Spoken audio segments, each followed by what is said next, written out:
सबको जय मसीह की। मैं बहुत ही आनंदित हूँ कि प्रकाशित वाक्य को अध्ययन करने के लिए प्रभु ने हमको सुंदर समय और मौका दिया है। और मैं प्रकाशित वाक्य का एक सीरीज शुरू करना चाहता हूँ ताकि प्रकाशित वाक्य को सभी प्रभु के दास दासी और सभी विश्वासी लोगों के बीच में हर एक कलीसिया को पहुंचाने के लिए ये एक मेरा प्रयास है, जिसके द्वारा कि हर एक व्यक्ति प्रकाशित वाक्य को अच्छी तरह से आसानी तरीके से सीख पाए। इसलिए यह आज का मेरा फर्स्ट वीडियो है। हम प्रकाशित वाक्य पहला अध्याय से 22 अध्याय तक अध्ययन करेंगे। इसलिए आइए हम प्रार्थना के साथ इस अध्ययन को शुरू करें। प्यारे पिता परमेश्वर, हम आपका धन्यवाद करते हैं। इस समय प्रभु जी हम आपके चरणों में आते हैं। प्रभु जी, आप हमको सहायता और मदद कीजिए ताकि हम आपके वचन को समझे। पवित्र आत्मा, आप हमको सिखाइए। आप ही हमारा शिक्षक है।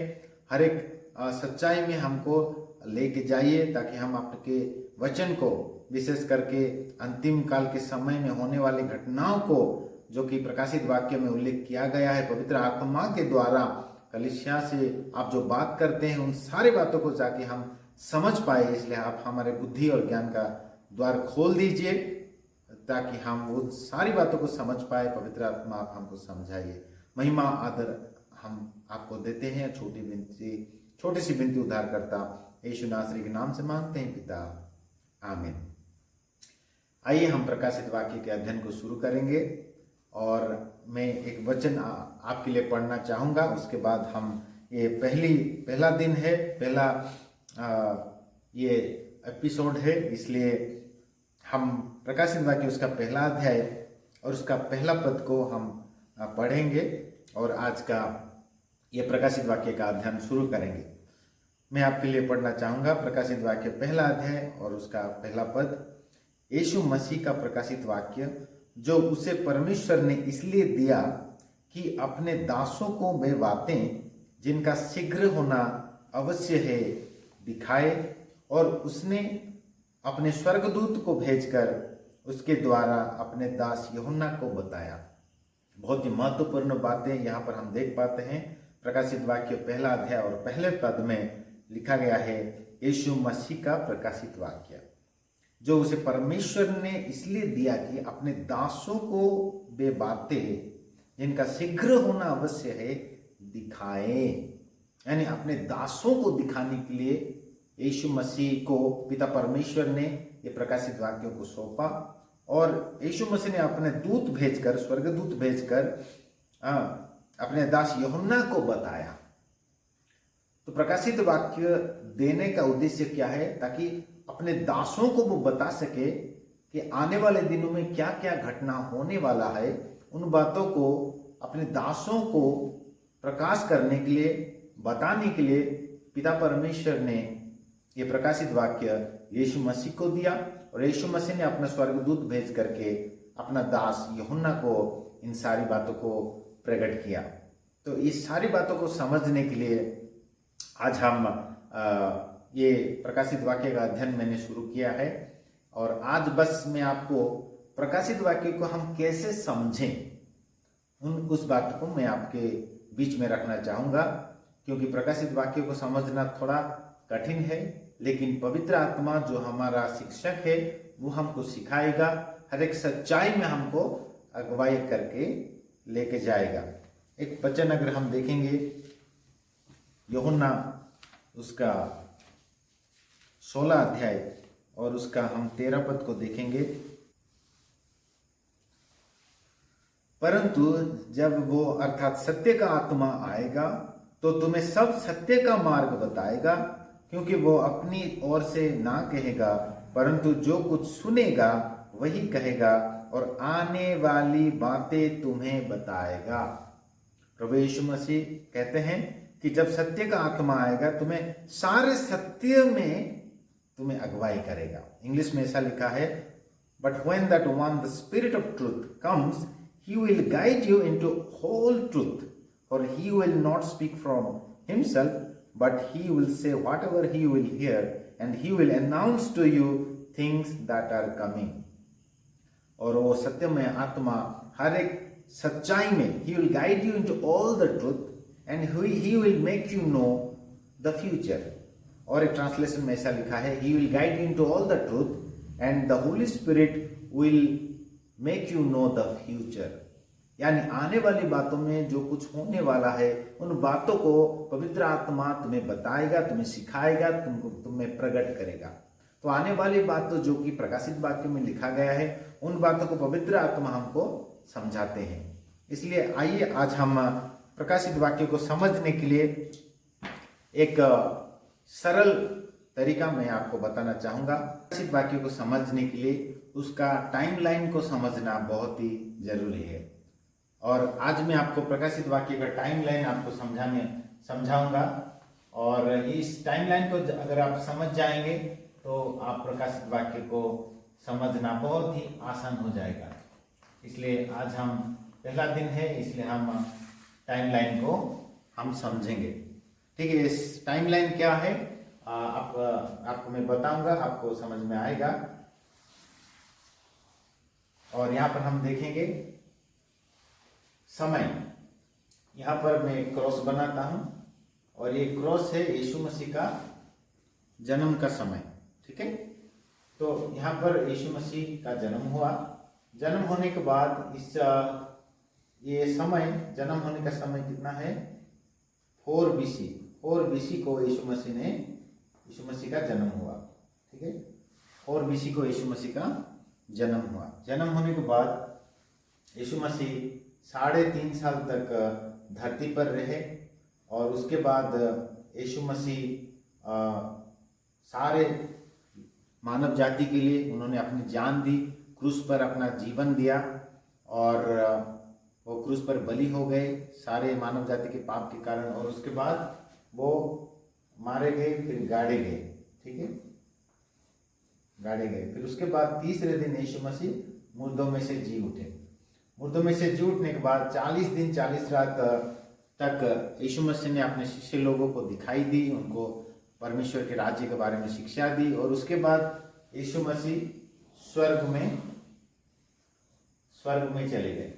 ठीक है, यीशु मसीह स्वर्ग में चले गए। इसको मैं हेवन लिख देता हूँ, H लिख देता हूँ और मानो कि ये यीशु मसीह स्वर्ग में पिता के दाहिनी ओर जाकर बैठे। ठीक है, तो उसके बाद हम इधर समय को देखेंगे। और यीशु मसीह जब स्वर्ग में जाने के बाद उसके बाद हम देखते हैं कि चेले लोग सुसमाचार प्रचार करने के लिए चारों ओर गए।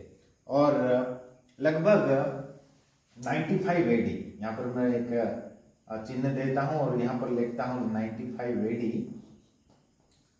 और ये बहुत ही महत्वपूर्ण है, इसको आप ध्यान में रखिएगा। 95 AD ये वो समय है, लगभग उस समय के आसपास शिष्य यूहन्ना जो कि यीशु मसीह का चेला, सबसे छोटा चेला था, छोटा शिष्य था, उसको पातमुस नामक टापू में उसको रखा गया था। और सुसमाचार के कारण और यीशु मसीह के गवाही और वचन के कारण और उनको बंधुआई में पातमस नामक टापू में रखा गया था, लगभग ये 95 AD के समय में। और उस समय में शिष्य यूहन्ना ने पातमस नामक टापू में एक दर्शन को देखा। और वो दर्शन क्या था, यीशु मसीह का महिमामय दर्शन, जो कि प्रकाशित वाक्य उसका पहला अध्याय और उसका 12 पद से लेकर के 18 पद तक उसका वर्णन किया गया है। तो ये जो 95 AD में शिष्य यूहन्ना ने जो दर्शन देखा और वो है यीशु मसीह का महिमामय दर्शन। तो उसको मैं लिखता हूँ यहाँ पर vision of glorified Jesus, English में लिखता हूँ। और वो दर्शन को उन्होंने यहाँ पर देखा, तो यहाँ पर मैं लिखता हूँ विजन ऑफ ग्लोरिफाइड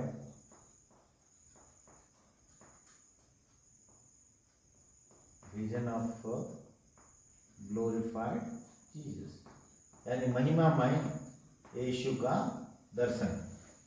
और ये दर्शन उन्होंने कौन से समय में देखा, लगभग 95 AD में।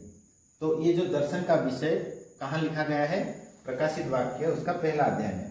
तो यहाँ पर मैं लिखता हूँ ये जो महिमामय यीशु मसीह का दर्शन, यहाँ पर 95 AD में ये चैप्टर CH यानी चैप्टर, ठीक है, चैप्टर 1 अध्याय में ये लिखा गया है, ठीक है। फिर उसके बाद हम देखते हैं कि इस समय से लेकर के आज तक लगभग कितना साल हो गया, 2025 चल रहा है ना। तो लगभग कितना साल हो गया अभी तक कलीसिया, इस समय से लेकर कलीसिया बढ़ने लगा और अभी 2025 साल हो रहा है। और यीशु मसीह स्वर्ग जाने से पहले उन्होंने कहा था कि देख मैं शीघ्र ही आने वाला हूँ, मैं शीघ्र ही आऊँगा और आकर के तुमको लेके जाऊँगा, जो कि यूहन्ना उसका 14 अध्याय में हम देख पाते हैं।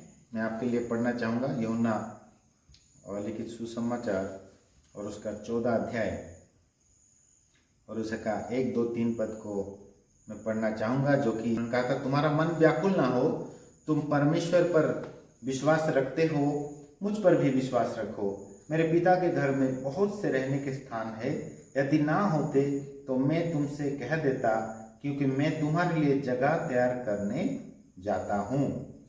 और यदि मैं जाकर तुम्हारे लिए जगह तैयार करूँ तो फिर आकर तुम्हें अपने यहाँ ले जाऊँगा कि जहाँ मैं रहूँ वहाँ तुम भी रहो। तो यीशु मसीह ने क्या कहा, मैं जा रहा हूँ और मैं फिर से वापस आऊँगा और मैं जब आऊँगा तो मैं तुम्हें लेने के लिए आऊँगा। तो यीशु मसीह का ये जो वायदा है आने का और हमको लेके जाने का वायदा, तो उसको कहा जाता है रैप्चर, ठीक है। यानी एक समय ऐसा आ रहा है, आज तक तो 2025 साल हो गया, लेकिन एक बहुत ही शीघ्र ऐसा समय आ रहा है जो कि यीशु मसीह बादलों पर आएंगे और कलीसिया को उठा कर लेके जाएंगे।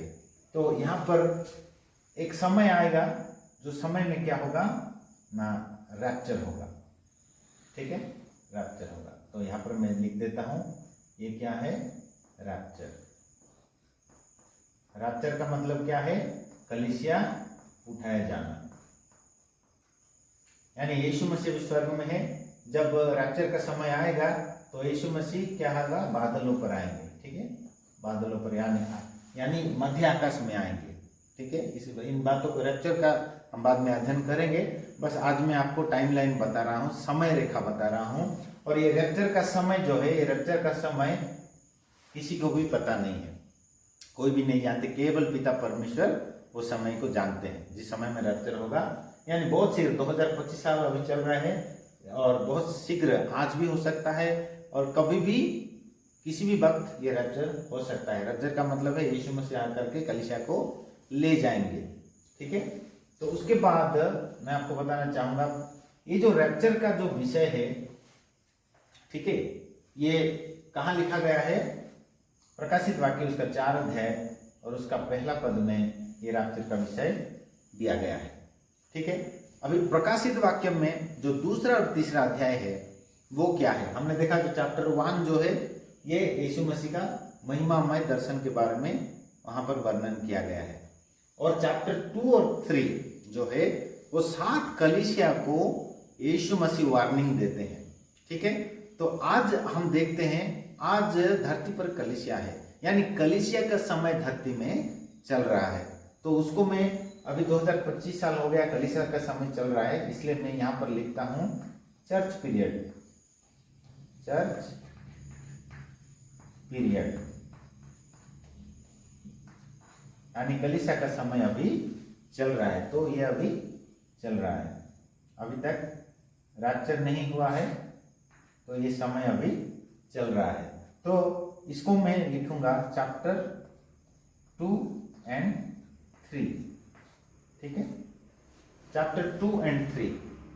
ये क्या है, कल 7 कलीसिया को प्रभु बात करते हैं और अभी कलीसिया का समय धरती पर चल रहा है, ठीक है, जो कि 2 और 3 अध्याय में वर्णन किया गया है, जो 7 कलीसिया को पत्र लिखा गया है। और वो 7 कलीसिया, 7 जो नंबर है वो पूर्णता को दर्शाता है, इसे नंबर ऑफ परफेक्शन, इसका मतलब है 7 कलीसिया का मतलब है धरती के सारे कलीसिया को भी यीशु मसीह बात करता है। केवल वो उस समय में एशिया माइनर में जो 7 कलीसिया था, उस समय में ये पत्र उन 7 कलीसिया को भेजा गया था, लेकिन आज ये पत्र हमको दिया गया है, हमारे पास आ पहुंचा है। ये प्रभु का दया है कि हमारे पास ये प्रकाशित वाक्य हमारे पास आ पहुंचा है।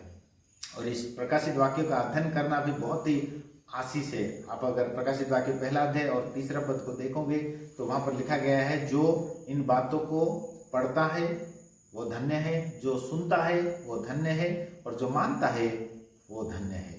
तो धन्य है इसका मतलब क्या है? ब्लेसेड, आशीषित वो है जो प्रकाशित वाक्य को सुनता है और पढ़ता है और मानता है, वो धन्य है। और मैं आपको एक गुड न्यूज बोलना चाहूँगा, जब आप इस टीचिंग को सुनोगे आपके जीवन में सारे क्षेत्र में आशीष आपके जीवन में आप देख पाओगे। आत्मिक क्षेत्र में, शारीरिक क्षेत्र में, पारिवारिक क्षेत्र में, इवन आर्थिक क्षेत्र में भी आशीष आपके जीवन में आएगा, क्योंकि परमेश्वर का प्रॉमिस है। पहला अध्याय 3 पद मैं आपके लिए पढ़ना चाहूंगा, प्रकाशित वाक्य उसका पहला अध्याय का 3 पद आपके लिए पढ़ना चाहूंगा। और that is the promise God promised. ये प्रोफेसी को जो सुनेगा, पढ़ेगा और मानेगा, उनके लिए परमेश्वर ने एक आशीष का प्रॉमिस किया है। लिखा गया है, blessed is the one who reads and those who listen. Hindi में पढ़ना चाहूंगा, धन्य है वो जो इस भविष्यवाणी के वचन को पढ़ता है। इस भविष्यवाणी यानी प्रकाशित वाक्य में लिखी हुई भविष्यवाणी के वचन को जो पढ़ता है वो धन्य है। वे जो सुनते हैं, इसमें लिखी हुई बातों को मानते हैं, सुनते हैं, मानते हैं और पढ़ते हैं, वो धन्य है, क्योंकि समय निकट है। इसका मतलब क्या है? इस भविष्यवाणी में लिखी हुई बातों, लिखी हुई घटना का पूरा होने का समय निकट है। इसलिए इसको पढ़ना और सुनना और मानना बहुत ही जरूरी है। और जो पढ़ता है, सुनता है, मानता है, उसके लिए परमेश्वर ने इस वचन के द्वारा एक आशीष का प्रॉमिस किया है। ठीक है, तो इसलिए मैं आपको उत्साहित करना चाहूंगा। ये प्रकाशित वाक्य अध्ययन का आज शुरुआत है, आज पहला सेशन है, इसलिए कंटिन्यू यूट्यूब में मैं इसको अपलोड करूंगा। आप लोग ये पूरा अगर आप लोग सुनोगे, देखोगे तो पूरी सरल रीति से आप प्रकाशित वाक्य को समझ पाओगे।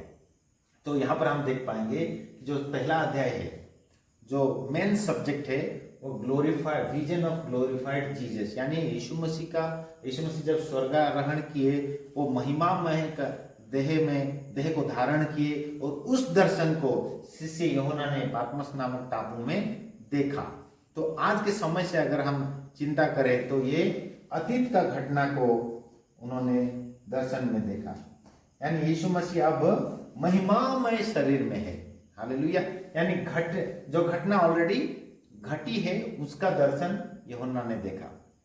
ठीक है, फिर उसके बाद जो घटना अभी घट रहा है, यानी कलीसिया का समय का घटना जो घट रहा है, उन घटनाओं को भी यीशु मसीह ने शिष्य यूहन्ना को प्रकट किया।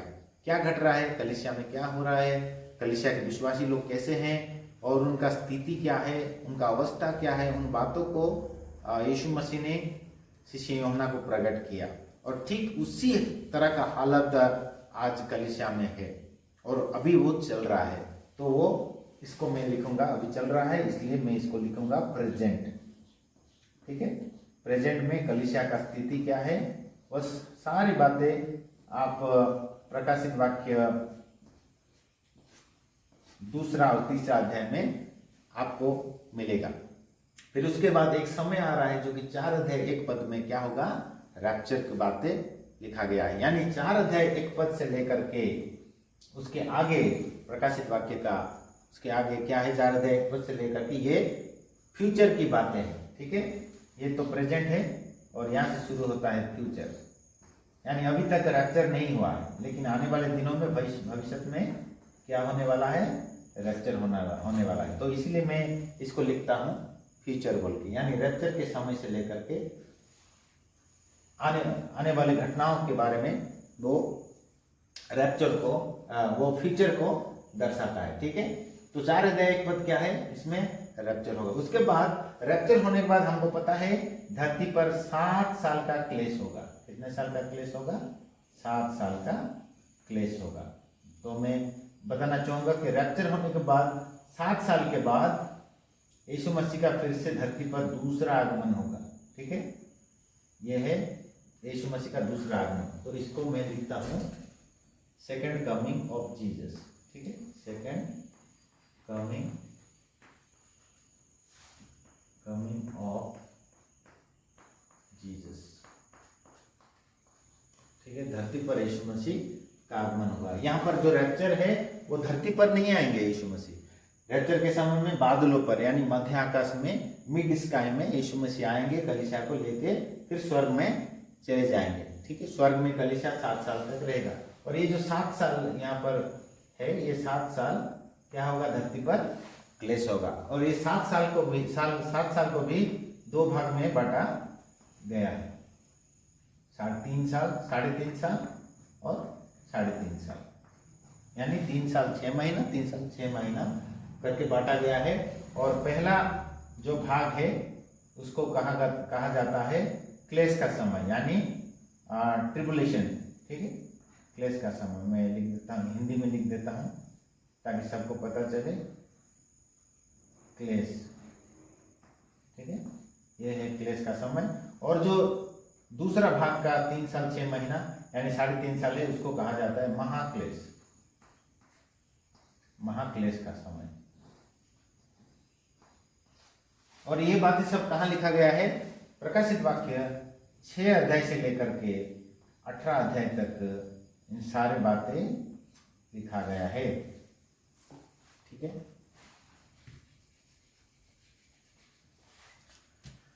छह अध्याय से लेकर के 18 अध्याय तक ये 7 साल का क्लेश के बारे में वर्णन किया गया है, जो कि हम आने वाले दिनों में अध्ययन करेंगे। ठीक है, उसके बाद जो यीशु मसीह का दूसरा आगमन है, जो धरती पर आएंगे, वो प्रकाशित वाक्य 19 अध्याय में वो वर्णन किया गया है।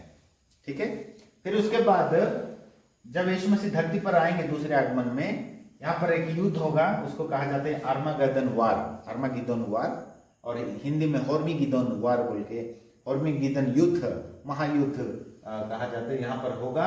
और उसके बाद मैं आपको बताना चाहूंगा, यहाँ पर धरती पर 1000 साल का यीशु मसीह का क्या होगा, राज्य होगा, 1000 years,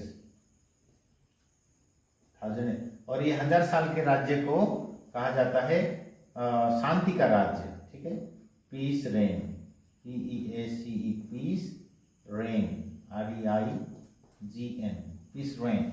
ठीक है, यानी शांति का राज्य यीशु मसीह धरती पर करेंगे 1000 साल का। ठीक है, और मैं बताना चाहूंगा इस 1000 साल से पहले, यानी यीशु मसीह जब दूसरा आगमन होगा, तो यहाँ पर जो एंटीक्राइस्ट और फॉल्स प्रोफेट रहेगा, उसको सीधा आग की झील में डाला जाएगा। यहाँ पर मैं आपको एक चित्र करके दिखाऊंगा, और ये है, क्या है ये आग का झील है। ठीक है, ये आग का झील है, और इस आग के झील में एंटीक्राइस्ट और फॉल्स प्रॉफिट को यहाँ पर डाला जाएगा। ठीक है, एंटीक्राइस्ट और फॉल्स प्रॉफिट को यहाँ पर डाला जाएगा। और इस समय में शैतान को क्या करेंगे, 1000 साल के लिए एक जगह है, उसको कहा जाता है बॉटमलेस पिट। ठीक है, बॉटमलेस पिट, और इस बॉटमलेस पिट में शैतान को 1000 साल के लिए कैद किया जाएगा। ठीक है, यानी 1000 साल के राज्य शुरू होने से पहले शैतान को 1000 साल के लिए यहाँ पर बंदी किया जाएगा। और किसको, शैतान को, शैतान को। और यहाँ पर एंटीक्राइस्ट और फॉल्स प्रॉफिट को यहाँ पर डाला जाएगा। ठीक है, एंटीक्राइस्ट, फॉल्स प्रॉफिट यहाँ पर डाला जाएगा। और यहाँ पर एंटीक्राइस्ट और फॉल्स प्रॉफिट का, झूठा मसीह और झूठा भविष्यद्वक्ता का अंत होगा। लेकिन यहाँ पर शैतान को कैद किया जाएगा। शैतान का अंत यहाँ पर नहीं है, आगे है, लेकिन यहाँ पर कैद किया जाएगा। यहाँ पर 1000 साल का राज्य समाप्त होने के बाद, और मैं आपको बताना चाहूंगा इस 1000 साल के राज्य के बारे में प्रकाशित वाक्य उसका 20 अध्याय में लिखा गया है। ठीक है, चैप्टर 20 में लिखा गया है। और उसके बाद 1000 साल का राज्य समाप्त होने के बाद क्या होगा, शैतान को थोड़ी देर के लिए यहाँ पर मुक्त किया जाएगा, छोड़ा जाएगा। ठीक है, यहाँ पर थोड़ी देर के लिए छोड़ा जाएगा और वो बहुत सारे लोगों को जाकर के भरमाएगा और फिर से यीशु मसीह के साथ युद्ध करने के लिए जाएगा। उन बातों को पूरा डिटेल में हम बाद में अध्ययन करेंगे। बस अभी मैं आपको एक समय रेखा, एक आइडिया, एक सरल समय रेखा आपको बताना चाहूँगा प्रकाशित वाक्य का, ताकि आपको आइडिया मिले कि प्रकाशित वाक्य में क्या क्या वर्णन किया गया है।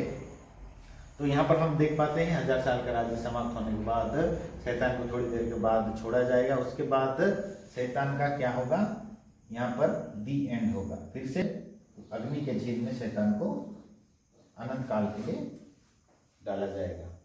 ठीक है, फिर यहाँ पर क्या होगा, यहाँ पर ग्रेट व्हाइट थ्रोन जजमेंट यानी लास्ट जजमेंट होगा और एक बड़ा सिंहासन होगा और सिंहासन में खुद परमेश्वर विराजमान होंगे, बड़ा सा सिंहासन, और इस बड़ा सा सिंहासन में खुद परमेश्वर विराजमान रहेंगे। और यहाँ पर क्या होगा, लास्ट जजमेंट होगा। ठीक है, मेरा चित्र उतना अच्छा नहीं है लेकिन आप समझ लीजिए कि ये क्या है, ये ग्रेट व्हाइट थ्रोन जजमेंट यानी लास्ट जजमेंट भी कहा जाता है इसको।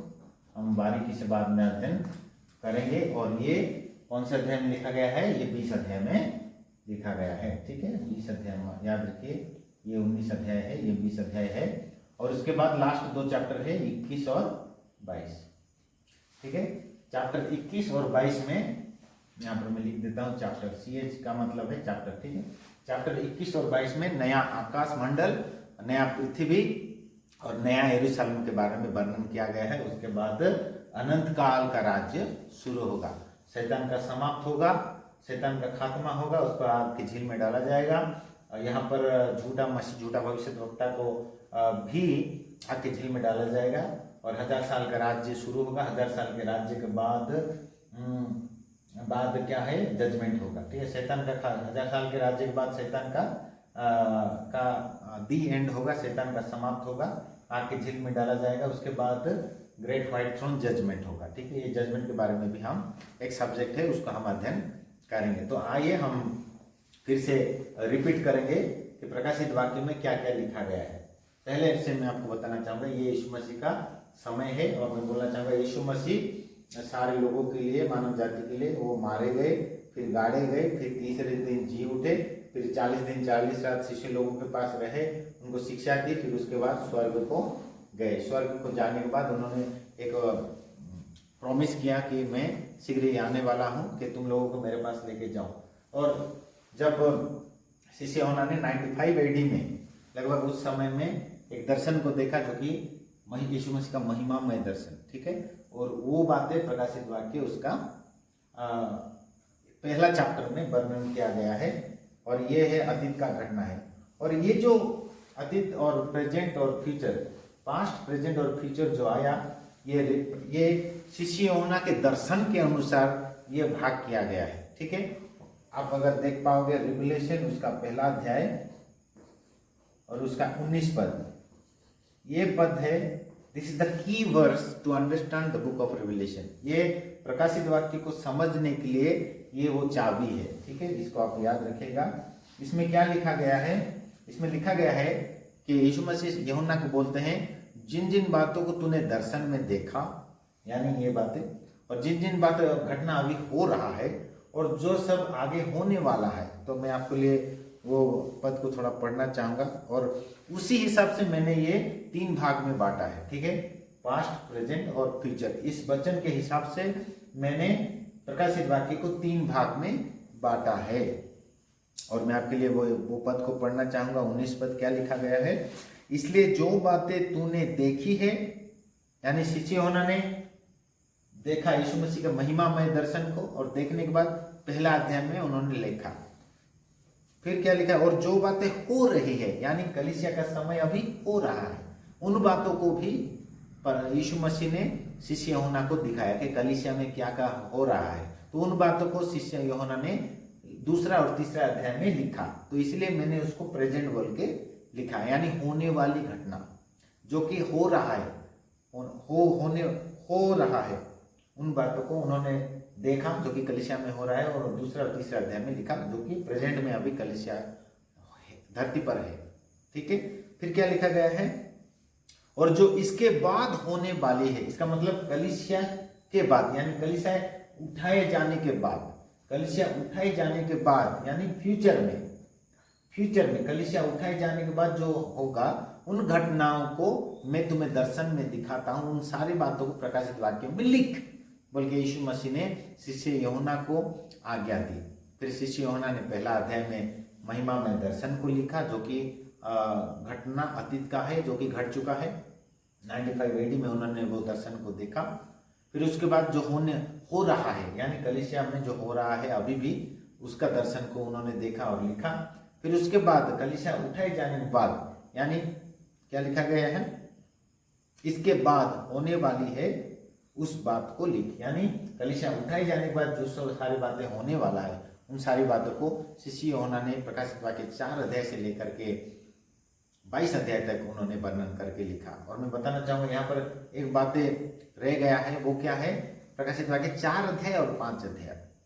यहाँ पर मैंने लिखा 4 अध्याय, एक पद में रैप्चर, फिर उसके बाद 6 अध्याय से 18 अध्याय तक 7 साल क्लेश के बारे में वर्णन किया गया है, और 4 अध्याय 5 अध्याय मैंने नहीं लिखा है। और मैं बताना चाहूंगा 4 अध्याय और 5 अध्याय क्या है कि ये रैप्चर होने के बाद स्वर्ग, ठीक है, स्वर्ग, यहाँ पर मैं एक स्वर्ग का चित्र बनाता हूँ।